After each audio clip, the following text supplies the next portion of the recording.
Carta abierta a los católicos perplejos por Monseñor Marcel Lefebvre. Capítulo 5. Sois unos anticuados. A los católicos que se dan cuenta de que se están haciendo transformaciones radicales, les resulta difícil resistir a la propaganda insistente que es común a todas las revoluciones. Les dicen: no aceptáis el cambio, pero la vida es cambio. Os quedáis aferrados a cosas fijas, pero lo que era bueno hace 50 años ya no conviene a la mentalidad actual ni al género de vida que llevamos. Os quedáis en el pasado y no sois capaces de cambiar de costumbres. Muchos católicos han terminado aceptando la Reforma para no escuchar estos reproches. No tenían argumentos para defenderse de acusaciones difamatorias como estas. Sois unos retrógrados, anticuados, no vivís con vuestra época. El cardenal Ottaviani decía ya, refiriéndose a los obispos: tienen miedo de parecer viejos. Los católicos nunca nos hemos negado a aceptar ciertos cambios y adaptaciones que son un testimonio de la vitalidad de la Iglesia. En materia litúrgica, la gente que tiene mi edad asistió a varias reformas. Yo acababa de nacer cuando San Pío X mejoró algunas cosas, en particular dando más importancia al ciclo temporal, adelantando la edad de la primera comunión y restaurando el canto litúrgico que había caído un poco en el olvido. Luego, Pío XII redujo la duración del ayuno eucarístico a causa de las dificultades inherentes a la vida moderna. Autorizó por el mismo motivo la celebración de la misa por la tarde.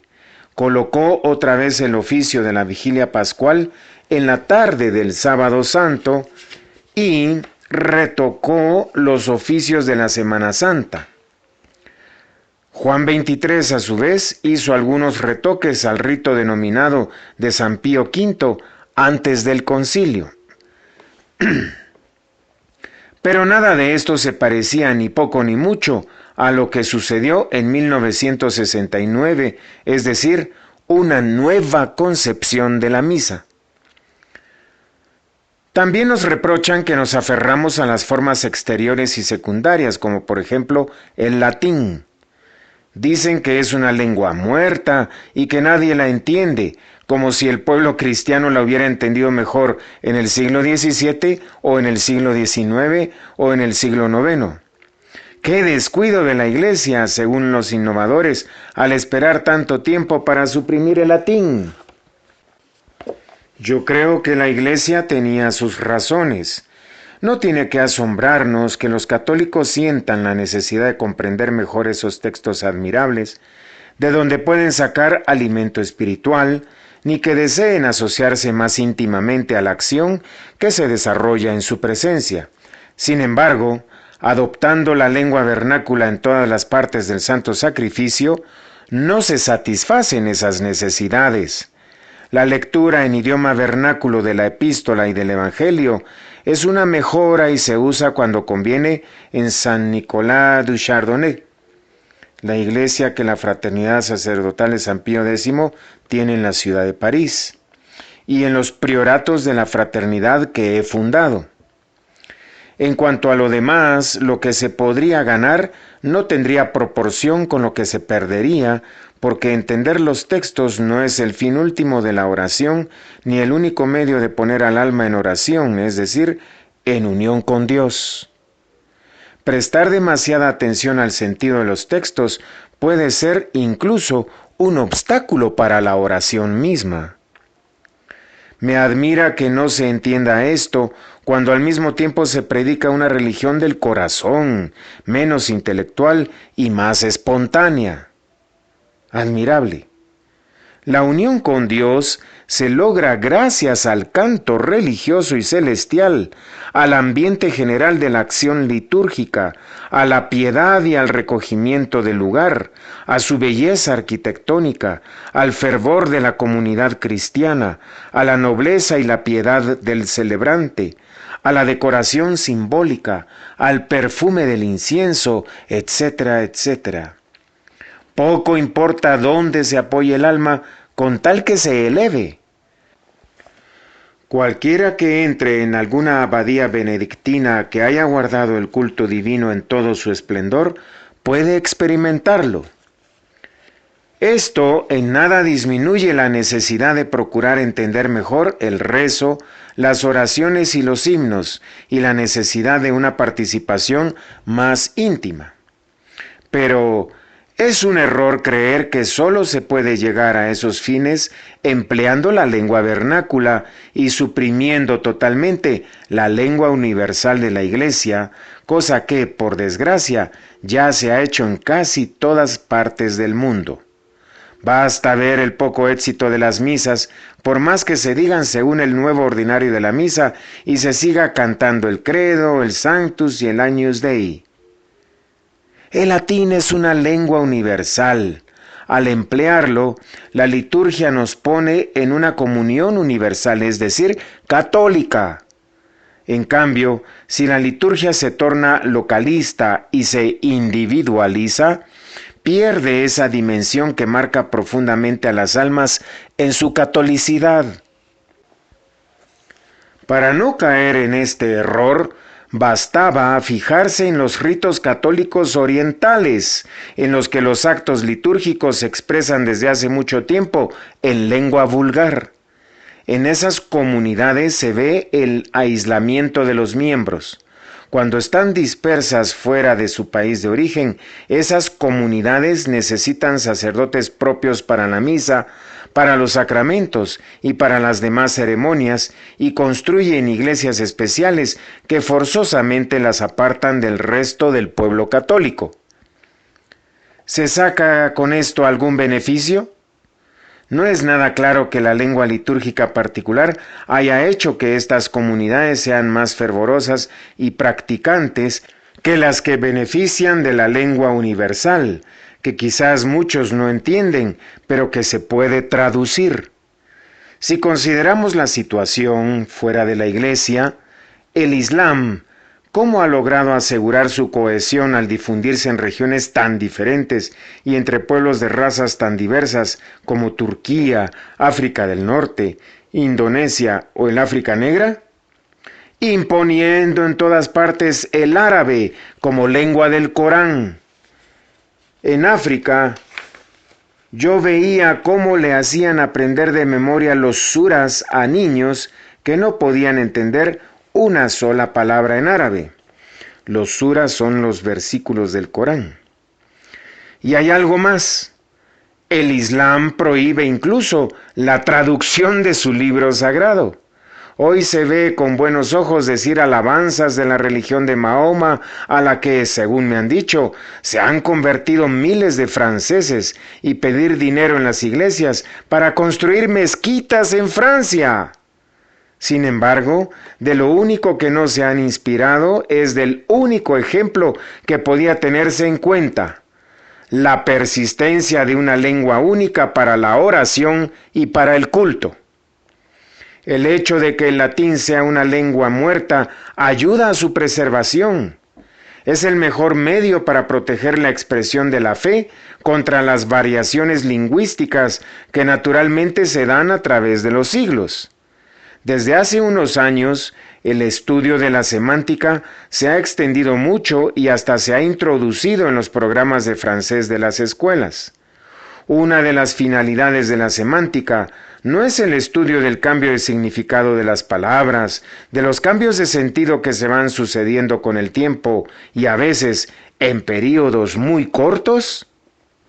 Saquemos pues provecho de esta ciencia para ver el peligro que supone confiar el caudal de la fe a los modos de expresión que no son estables.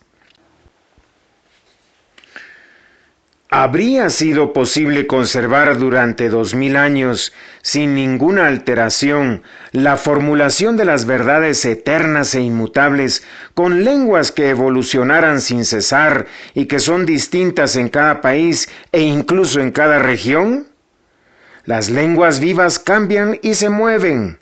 Si se confía la liturgia a la lengua del momento, habrá que adaptarla constantemente teniendo en cuenta la semántica. No es de extrañar que haya que establecer constantemente nuevas comisiones y que los sacerdotes ya no tengan tiempo de decir la misa. Cuando fui a ver a su santidad Pablo VI en Castel Gandolfo en 1976, le dije: Santidad, no sé si ya está al corriente de que ya hay 13 preces eucarísticas oficiales en Francia. Y el Papa, levantando en alto los brazos, me dijo: pero muchas más, monseñor, muchas más. Así que tengo razón al hacerme esta pregunta. ¿Habrían tantas oraciones eucarísticas si los liturgistas estuvieran obligados a redactarlas en latín? Además de esas fórmulas que ahora circulan después de haber sido impresas en tal o en cual lugar, habría que hablar también de los cánones improvisados por el sacerdote en el momento de la celebración y de todos los elementos accesorios que el oficiante introduce desde la preparación penitencial hasta la despedida de la asamblea. ¿Creen que eso sucedería si se oficiara en latín? Otra forma exterior contra la que se levantó cierta opinión es el uso de la sotana, no tanto en la iglesia o en las visitas al Vaticano, sino en la vida de todos los días.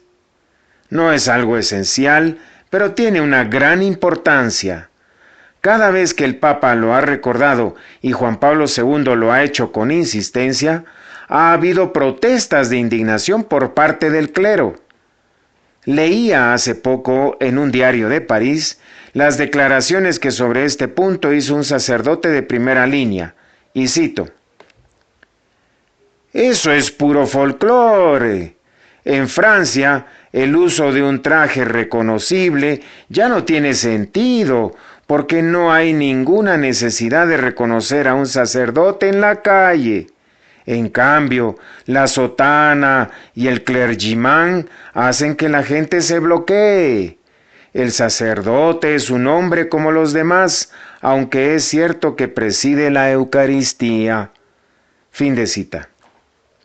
Este presidente entre comillas, que acabo de mencionar, expresa ideas contrarias al Evangelio y a las realidades sociales más comprobadas. En todas las religiones, los jefes religiosos llevan signos distintivos. La antropología, de la que tanto caso se hace ahora, lo atestigua. Entre los musulmanes, tienen que usar vestidos diferentes, collares y anillos. Los budistas llevan un vestido de color azafrán y se afeitan la cabeza de una manera determinada. En las calles de París y de otras grandes ciudades se pueden ver jóvenes adeptos a esa doctrina y nadie los critica por eso. El hábito es una garantía del carácter especial del sacerdote, del religioso o de la religiosa, como el uniforme lo es de la condición del militar o del policía, pero con una diferencia. Estos últimos, cuando se visten de paisano, vuelven a ser gente como los demás, mientras que el sacerdote tiene que conservar su hábito distintivo en todas las circunstancias de la vida social. En efecto, el carácter sagrado que ha recibido en la ordenación le hace vivir en el mundo sin ser de él. Así lo leemos en San Juan: «Vosotros no sois del mundo, mi elección os ha sacado del mundo». Juan 15:19. La sotana del sacerdote debe ser un distintivo y expresar al mismo tiempo un espíritu de modestia, de discreción y de pobreza. Otra razón es el deber que tiene el sacerdote de dar testimonio de nuestro Señor. Vosotros seréis mis testigos. Hechos 1:8. No se pone la lámpara bajo el celemín. Mateo 5:15. La religión no tiene que quedarse encerrada en las sacristías, como decretaron desde hace mucho tiempo los dirigentes de los países del este. Cristo nos ha mandado que exterioricemos nuestra fe y la mostremos visiblemente con un testimonio que todo el mundo tiene que poder ver y oír. El testimonio de la palabra, que en el sacerdote es realmente más importante que el del hábito, se facilita mucho con el uso de la sotana, que es una manifestación muy clara del sacerdocio.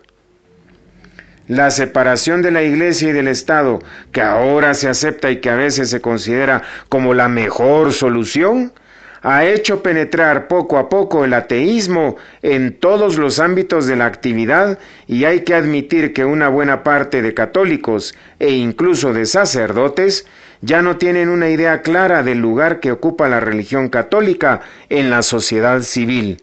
El laicismo lo ha invadido todo. El sacerdote que vive en una sociedad como esta tiene la impresión cada vez más profunda de que es un extraño, y luego de que molesta y de que es testigo de un pasado que tiene que desaparecer.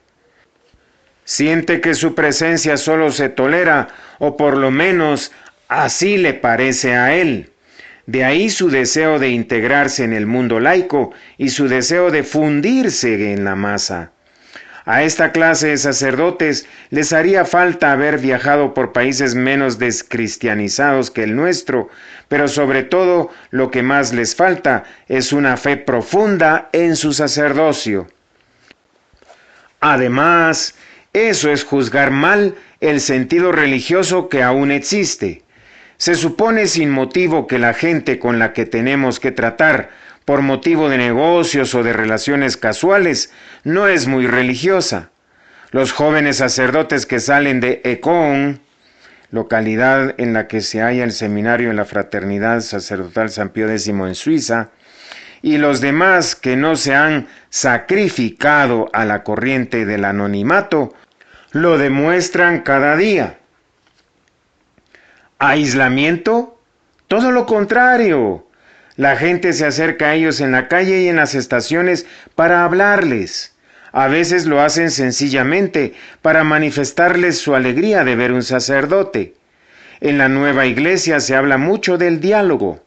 ¿Cómo se puede empezar un diálogo si empezamos por escondernos de los posibles interlocutores?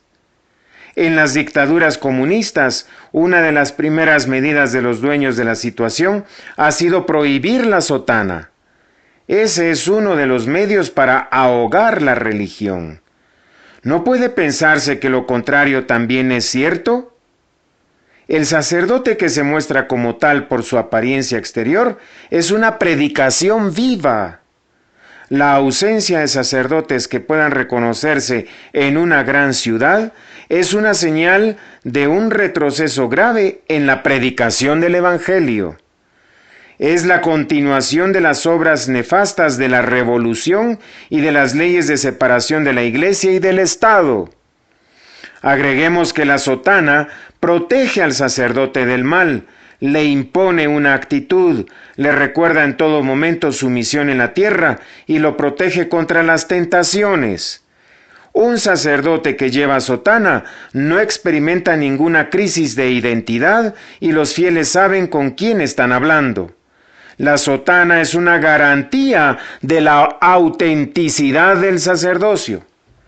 Algunas personas me han comentado lo que les costaba confesarse con un sacerdote vestido con chaqueta y pantalón, porque tenían la impresión de confiar los secretos de su conciencia a una persona cualquiera. La confesión es un acto judicial. ¿Por qué? Pues la misma justicia civil se da cuenta de la necesidad de que los magistrados lleven la toga